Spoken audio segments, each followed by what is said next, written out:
Bonjour à tous, en surfant sur le web, vous avez probablement déjà cliqué des centaines de fois sur des boutons vous demandant d'autoriser tel ou tel cookie. La raison pour laquelle ces bannières sont devenues monnaie courante sur Internet, c'est parce que les pays de l'Union européenne ont voté une loi en 2018 qui s'appelle RGPD, pour Règlement général sur la protection des données. Ce règlement oblige les sites web à vous demander l'autorisation avant d'utiliser ces fameux cookies, notamment pour collecter les informations personnelles vous concernant. Résultat, nous nous retrouvons tous à autoriser les cookies sur tous les sites que l'on visite, non pas en connaissance de cause, mais pour faire disparaître l'immense bannière qui nous empêche de consulter nos sites préférés. La vérité est que la majorité des internautes n'ont pas la moindre idée de ce que sont ces cookies. Je vous propose donc de prendre un moment pour comprendre ce qui se cache derrière ce joli nom de cookie. Nous allons voir pourquoi les sites les utilisent et surtout comment leur utilisation a été détournée en un outil d'espionnage. Dans une vidéo précédente, je vous ai parlé du fonctionnement d'HTTPS et je vous ai notamment expliqué que lorsque vous visitez un site internet, votre navigateur communique avec le site en utilisant ce qu'on appelle des requêtes.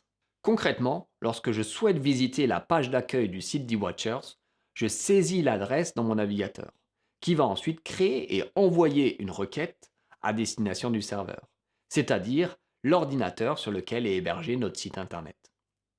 Lorsque le serveur reçoit cette requête, il comprend que je souhaite recevoir le contenu de la page et me l'envoie en retour. Mon navigateur reçoit cette réponse et affiche le contenu de la page. Imaginons maintenant que je souhaite visiter une deuxième page du site, comme par exemple un des articles. Je clique sur l'un des liens de la page et de la même façon, mon navigateur envoie une requête au serveur et demande à obtenir le contenu de cette deuxième page.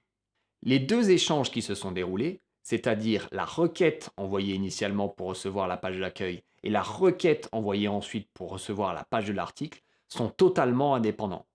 Cela veut dire que la deuxième requête envoyée n'a aucun lien avec la première. Cela veut dire aussi que notre serveur qui traite ces requêtes ne peut pas répondre quelque chose de spécifique en fonction du résultat d'une requête passée. Il traite les deux requêtes de façon entièrement autonome, sans savoir si une requête est la continuité d'une autre. Techniquement, on dit que HTTP est un protocole sans état, car tous les messages échangés entre le client et le serveur sont autonomes et indépendants. Pour illustrer ce concept, imaginons qu'on souhaite réaliser une version anglaise d'eWatchers. Lorsqu'un internaute consulterait l'une de nos pages, on commencerait par lui demander de choisir la langue qu'il souhaite, français ou anglais, et on lui retournerait ensuite la page dans la langue de son choix. Imaginons maintenant que l'internaute décide de consulter une deuxième page de notre site. On serait obligé de lui demander à nouveau la langue qu'il souhaite, car le choix qui a été fait initialement n'a pas été conservé. On retrouve le même type de problématique si on décidait d'ajouter une boutique en ligne à notre site, car nous n'avons pas la possibilité de conserver le contenu du panier de l'internaute au cours de sa visite. Ce qui serait utile, ce serait d'avoir un mécanisme pour garder certaines informations pendant toute la période où l'utilisateur visite notre site. On pourrait alors mémoriser le choix de la langue de l'internaute ou bien le contenu de son panier. Ce mécanisme existe et s'appelle les cookies. Les cookies correspondent à des informations, c'est-à-dire du texte, que l'on peut enregistrer dans le navigateur de l'internaute. Ce texte, ou ces cookies, sont ensuite ajoutés à toutes les requêtes envoyées au serveur. Pour illustrer ce concept de cookie, on peut reprendre l'exemple du site en version anglaise que l'on souhaitait réaliser. Lorsque l'internaute se rend sur notre site, on lui demanderait de sélectionner une langue, et la page lui serait retournée dans la langue de son choix. Exactement de la même façon que la première fois. On ajouterait cependant une information supplémentaire à la réponse. Cette information est un cookie, c'est-à-dire un texte avec la langue choisie par l'utilisateur. Lorsque l'internaute reçoit la réponse, son navigateur détecterait la présence du cookie contenant la langue et le mémorisera. Ensuite, lorsque l'internaute visite une autre page, le navigateur utiliserait ce cookie contenant la langue et l'ajouterait à la requête envoyée au serveur. Notre serveur pourrait donc connaître la langue souhaitée sans avoir à lui redemander et retournerait la page dans la langue adaptée. Ces cookies enregistrés dans le navigateur de l'internaute peuvent perdurer dans le temps. L'utilisateur peut donc revenir le jour d'après ou la semaine d'après et continuer de consulter les pages dans la langue choisie initialement. Les cookies sont beaucoup utilisés sur Internet car ils permettent de mémoriser l'état de l'internaute, chose qu'HTTP ne permet pas. Ils sont généralement utilisés dans 3 cas. Pour mémoriser la session de l'utilisateur, par exemple pour savoir si l'utilisateur est connecté à son espace personnel et ainsi lui éviter de lui redemander à chaque fois ses identifiants. Pour conserver les préférences de l'utilisateur, comme la taille de la police, la langue ou le thème à afficher, ou pour pister l'utilisateur, c'est-à-dire mémoriser les pages visitées par l'utilisateur pour analyser son historique de navigation. Les cookies peuvent donc être utilisés pour assurer le fonctionnement du site et améliorer l'expérience de l'utilisateur, mais peuvent être aussi utilisés pour des pratiques plus douteuses. On a déjà vu un exemple d'utilisation de cookies pour personnaliser la langue de l'utilisateur. Voyons maintenant comment on pourrait utiliser ces cookies pour pister les utilisateurs. Imaginons que je souhaite connaître le parcours exact des internautes, savoir quand et quelle page ils visitent pour analyser leurs habitudes et établir leur profil. Lorsqu'un utilisateur se connecte sur notre site pour la première fois, aucun cookie n'est présent sur son navigateur, car il ne s'est encore rien passé. La première requête qu'il envoie pour demander à recevoir le contenu de la page ne comporte donc pas de cookie. Notre serveur, au moment de traiter cette demande, remarque que la requête ne contient pas de cookie et considère donc que cet utilisateur n'a jamais consulté notre site. Nous pouvons donc créer un nouveau profil dans notre base de données.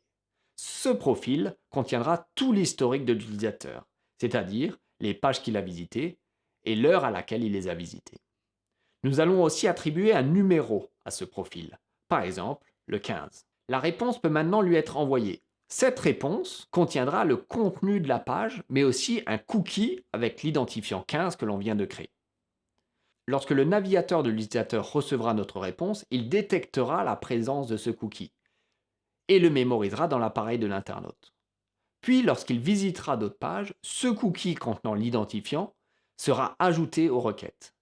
Cela veut dire que si l'utilisateur décide de revenir le lendemain et de consulter un autre article de notre site, la requête envoyée par son navigateur contiendra un cookie avec l'identifiant 15. Et notre serveur pourra ajouter au profil 15 le fait que l'article en question a été demandé.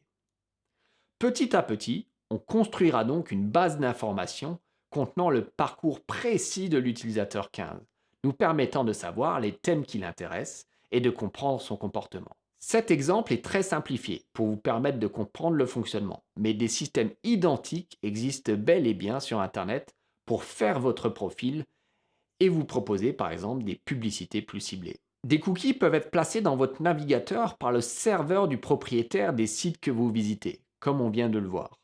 Mais le propriétaire du site n'est pas le seul à pouvoir placer les cookies sur votre appareil, car les sites sont généralement composés d'images, de scripts ou de vidéos appartenant à d'autres personnes.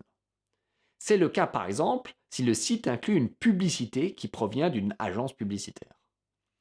Pour illustrer ce concept, imaginons que les articles de notre site contiennent une image de publicité sur le côté, et que cette image soit fournie par un annonceur.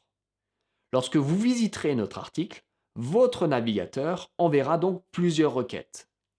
Une requête initiale pour obtenir le contenu de la page, une requête pour obtenir l'image d'illustration, et enfin une requête pour obtenir la publicité. La publicité est fournie par l'agence de pub. La requête n'est donc pas envoyée à notre serveur, mais à leur serveur à eux, qui répondra avec l'image à afficher. Tout comme nous avons la possibilité d'ajouter des cookies aux réponses, le serveur du publicitaire a aussi la capacité d'ajouter un cookie à la réponse qui contient l'image. Le navigateur mémorise donc 2 cookies, celui que nous avons ajouté et celui que le publicitaire a ajouté. Imaginons maintenant qu'un autre site utilise la même agence publicitaire que nous. Lorsque vous visiterez cet autre site, une requête similaire est envoyée au publicitaire pour recevoir également une publicité à afficher. Seulement cette fois, le navigateur de l'internaute possède déjà un cookie qui a été placé lorsque vous avez visité notre site. La requête envoyée au publicitaire contient donc ce cookie Et le publicitaire a la capacité de savoir que vous avez visité d'abord notre site, puis cet autre site. Il peut alors aisément faire votre profil avec vos centres d'intérêt, vos habitudes d'achat et les vendre au plus offrant ou bien les utiliser pour vous proposer des publicités plus ciblées. Les navigateurs ne traitent pas de la même façon les cookies qui sont issus du propriétaire du site et les cookies issus des sites tiers. Certains les bloquent même par défaut pour éviter que vos faits et gestes ne soient pas trop espionnés. Les cookies ne sont malheureusement pas les seuls mécanismes utilisés et détournés de leur fonctionnement initial pour essayer de profiler au maximum les internautes et en tirer un profit. On les verra probablement dans d'autres vidéos. Pour le moment, gardez à l'esprit que les cookies peuvent être utilisés pour améliorer votre expérience sur Internet et assurer le fonctionnement des sites, mais peuvent être aussi utilisés pour collecter davantage d'informations sur vous et espionner tous vos faits et gestes. Si vous êtes situé dans un des pays de l'Union européenne, le règlement RGPD oblige tous les sites à demander votre autorisation avant d'utiliser des cookies qui collecteraient vos informations personnelles. Alors restez vigilants et à la prochaine.